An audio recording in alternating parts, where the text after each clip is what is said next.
বিজ্ঞ বিচারক মণ্ডলী আজকে পক্ষদলের তৃতীয় বক্তা যেখানে শেষ করেছে সেখান থেকে শুরু করতে চাই।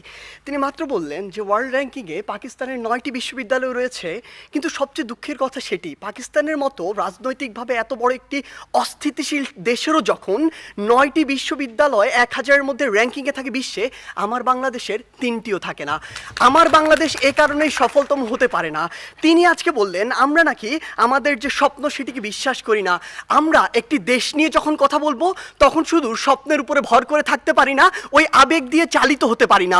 যদি আমার স্বপ্নকে বিশ্বাস করেই আমি দক্ষিণ এশিয়ার মধ্যে সফলতম হতে পারতাম, তাহলে এত ছোট স্বপ্ন দেখতাম না, আমি পুরো পৃথিবীর মধ্যে সফলতম হওয়ার স্বপ্ন দেখতাম। কিন্তু স্বপ্ন এবং বাস্তবতার মধ্যে অনেক পার্থক্য রয়েছে। আজকে তাদের 3 বক্তা যে তথ্যগুলো দিয়ে গেলেন, তাদের তথ্য অনুযায়ী 1971 থেকে আজকে 2022 সালে এসে বাংলাদেশ প্রত্যেকটি ক্ষেত্রে উন্নত হয়েছে। হ্যাঁ, আমরা বিশ্বাস করি উন্নত হয়েছে, কিন্তু